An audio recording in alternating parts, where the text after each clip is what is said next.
मनुष्य के बिगड़ने के 4 साधन होते हैं। मनुष्य को ज्यादा ऊंचा पद मिल जाए तो वो बिगड़ जाता है, अभिमान हो जाता है उसे। अगर उसका सुंदर स्वरूप हो, बड़ा सुंदर दिखता है, तो उसे अपनी सुंदरता पर अभिमान हो जाता है।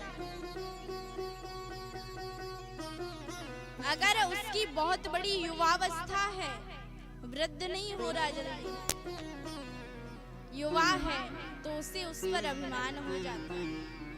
और अगर ज्यादा संपत्ति है, ज्यादा धन है, ज्यादा प्रतिष्ठा है, तो उसे अभिमान हो जाता है। वेन महाराज के पास सुंदर स्वरूप है,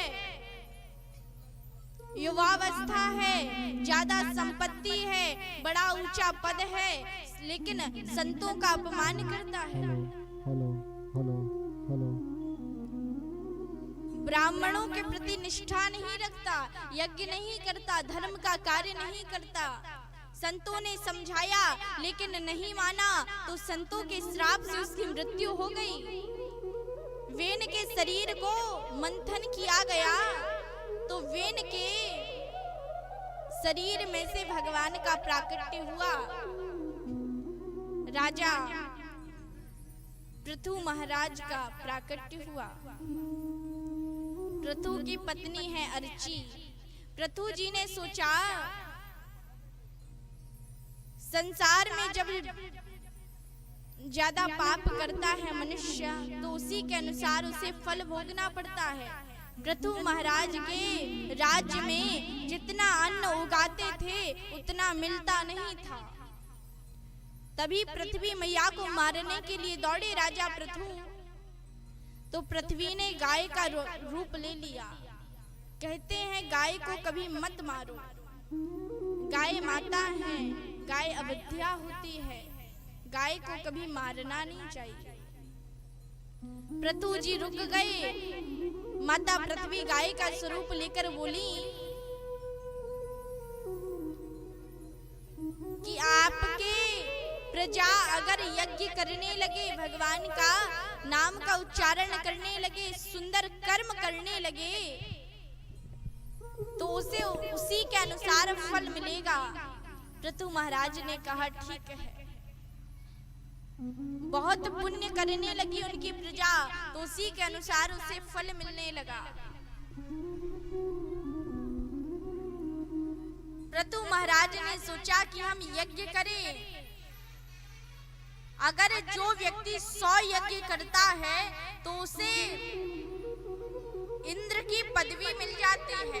जो व्यक्ति 100 यज्ञ करता है वह इंद्र बन जाता है। राजा पृथु ने 99वां यज्ञ किया। 99वां यज्ञ कर रहे थे तो इंद्र यज्ञ का घोड़ा चुराकर भाग गए।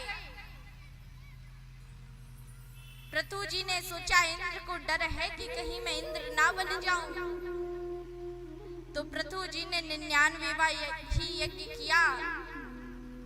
उसी यज्ञ में यज्ञ भगवान प्रकट हो गए। भगवान नारायण ने कहा बताओ तुम्हें क्या चाहिए।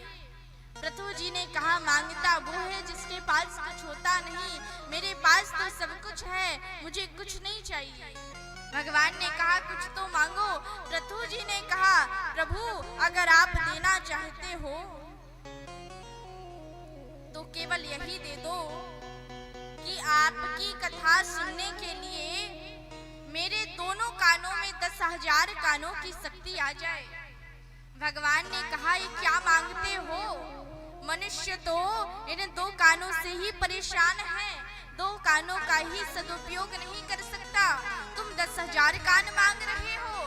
पृथु जी ने कहा प्रभु 2 कानों से कथा सुनते सुनते तृप्ति नहीं मिलती, इसलिए 10,000 कानों से आपकी कथा सुनने के लिए शक्ति चाहता।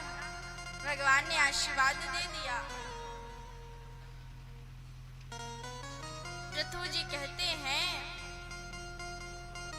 कि आपकी भक्ति मेरे पास रहे।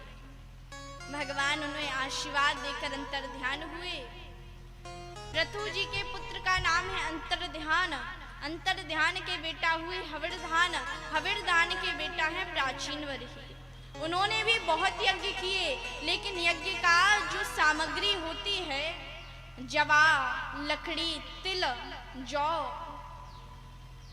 उसको पहले धो, फिर सुखाओ, उसमें एक भी कीड़ा ना रह जाए, फिर यज्ञ करो। प्राचीन वरीही यज्ञ तो करते हैं, लेकिन उसकी जो सामग्री है, लकड़ी है, उसे सुखाते नहीं, उसमें हजारों कीड़े मर जाते हैं, यज्ञ में जल जाते हैं। यज्ञ में बहुत सारे घोड़ों की बलि दी है, बकरों की बलि दी है। घोड़ा कहते हैं अभिमान को, और बकरा कहते हैं ममता को। वेदों में लिखा है, शास्त्रों में लिखा है कि यज्ञ में ममता रूपी बकरे की बलि दो। जीव की नहीं, बल्कि मन रूपी बकरे की बलि दो, कि ममता हम किसी से नहीं करेंगे।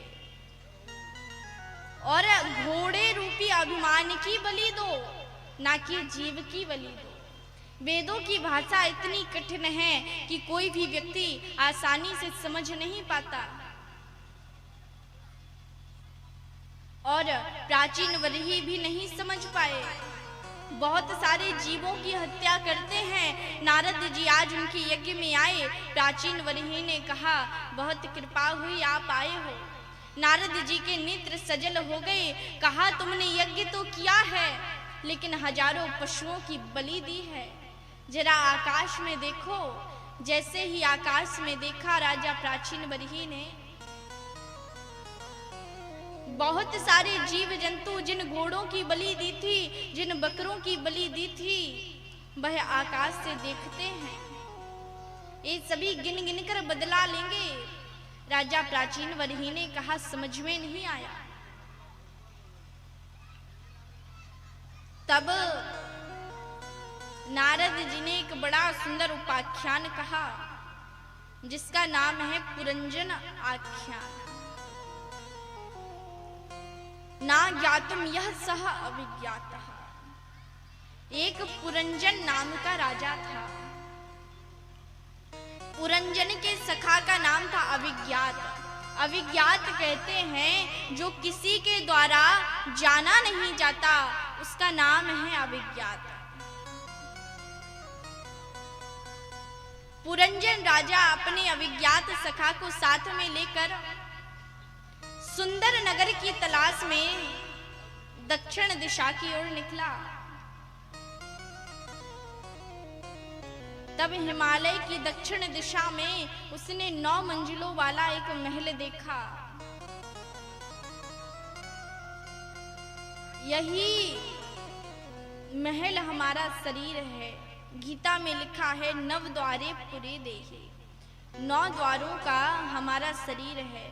2 आंखें, 2 नासा छिद्र, 2 कान, 1 मुंह और 2 पाज्येंद्रिय। ये 9 द्वार हमारे शरीर में होते हैं। जब पुरंजन उस नगर के अंदर गया तो उसे एक नारी मिली। नारी का परिचय पूछा तो उसने कहा, मेरा परिचय क्या है ये तो मैं भी नहीं जानती, लेकिन तुम अगर मुझे अपने साथ रखोगे तो मैं तुम्हारा सहयोग जरूर करूंगी। वह कोई और नहीं बल्कि बुद्धि थी। बुद्धि हमारे मन की स्वामिनी है, शरीर की स्वामिनी है। बुद्धि के अनुसार ही हम कार्य करते हैं। और आगे गया तो डंडा लेकर बैठा था विषुचीन, जिसे हम मन कहते हैं।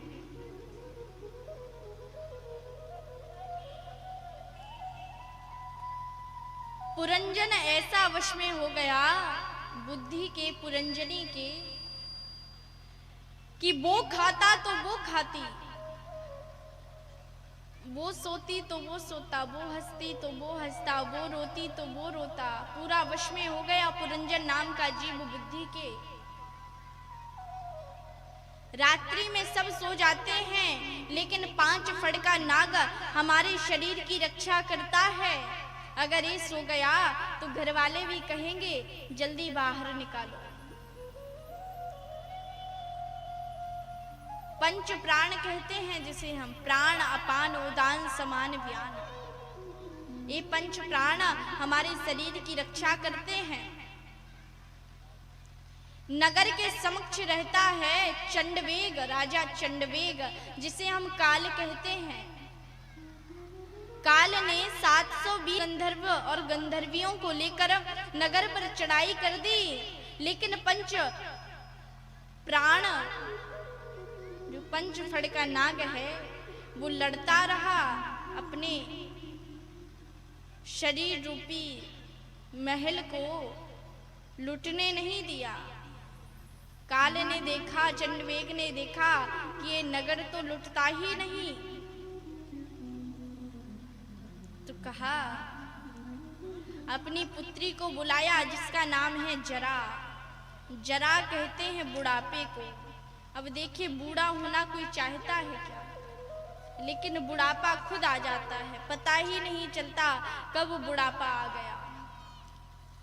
मौत की 4 घंटियां बजती हैं। पहली घंटी होती है बाल सफेद हो जाना। अगर बाल सफेद हो गए तो समझो मौत की पहली घंटी बज गई।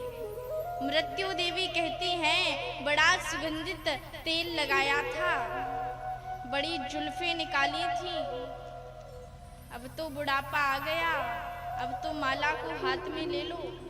लेकिन जीव नहीं मानता, वो मेहंदी लगाने लगता है। नहीं होगा बूढ़ा, बुढ़ापा तो आना ही नहीं है। मृत्यु देवी की दूसरी घंटी बजी, आंखों से दिखना कम हो गया। मृत्यु देवी कहती हैं, बड़ी सिनेमा देखी थी, बड़ा सुख दुख देखा था, अब तो बाहर का देखना छोड़कर अंदर देखो कि मैं अंदर क्या हूं।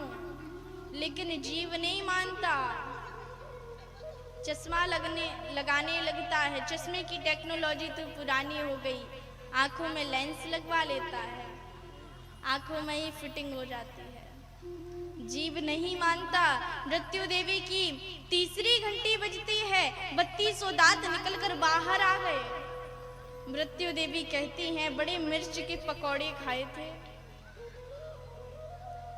अब तो दलिया खाकर भजन करो, दूध पीकर भजन करो। लेकिन जीव नहीं मानता।